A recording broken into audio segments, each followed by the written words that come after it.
By participating in today's experiment, you will be playing an important role in helping emergency managers make more informed disaster evacuation decisions. In this experiment, you will be taking on the role of a senior advisor at the Texas Office of Emergency Management, also known as OEM. Your job will be to advise the Governor of Texas on his decision to evacuate the Houston-Galveston metropolitan area, one of the largest metro areas in the country in the context of a hurricane. Evacuation orders are an important emergency management function. If populations remain in areas devastated by seawater, inundation, or storm surge, there can be a high volume of human casualties and unnecessary loss of life. High winds can devastate homes and structures.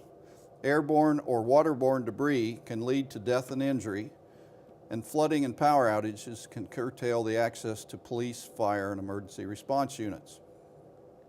At the same time, the process of evacuation can devastate communities. Roads and highways can be crowded, leaving stranded passengers on roadsides. There can be shortages of gasoline, food, and other necessary commodities. There can be looting in abandoned areas.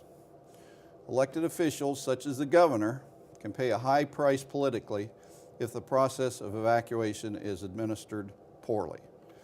This can be an even greater concern if communities are evacuated and the storm ends up turning away and not having any real effect on evacuated communities. You will have unnecessarily evacuated thousands or hundreds of thousands of people. It is critically important that you get this decision right. In a few minutes, we will start the experiment. You will be given a simulated hurricane scenario and asked to make an evacuation recommendation. A tropical cyclone in the eastern Gulf of Mexico has just made the critical transition to a full hurricane. It is currently off the coast of Florida, and it's heading west toward the Mexican-Texas border. It may turn up towards Houston.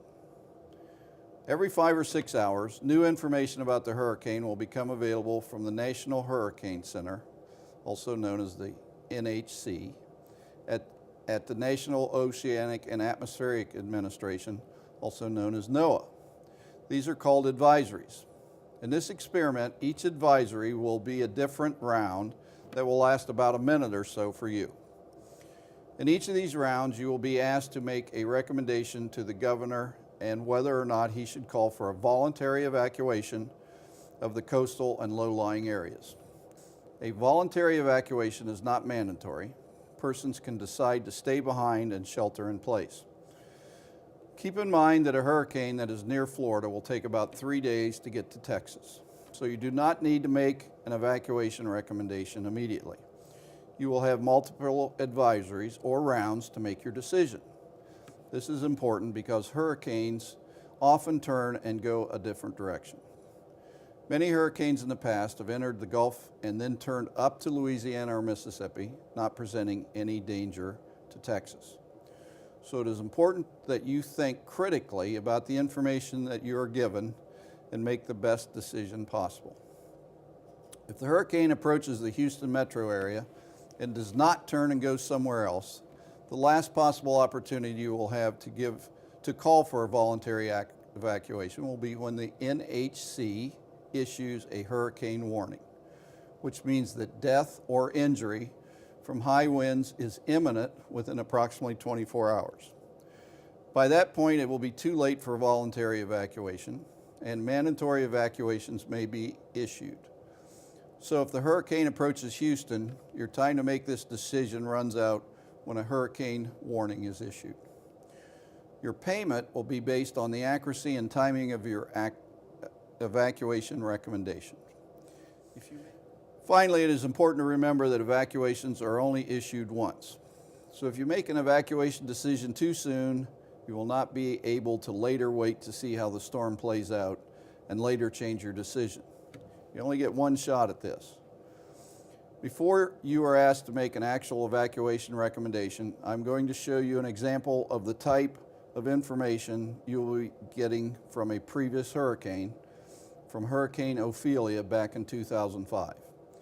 Each round of advisories will look like this. Right now you are looking at an example of the type of hurricane advisory you will see in the experiment. The orange circle represents the current location of the storm at 5 p.m. Eastern Daylight Time on Tuesday, September 13th. The green line is a track of past positions of the storm. The maximum sustained wind of the storm at 5 p.m. Eastern Daylight Time on Tuesday, September 13th is 70 miles an hour. The current movement of the storm at 5 p.m. Eastern Daylight Time on Tuesday, September 13th, north-northwest is 3 miles an hour. Okay, now that you've seen an example, we are going to begin the experiment. Remember, you will get updates when each new advisory becomes available.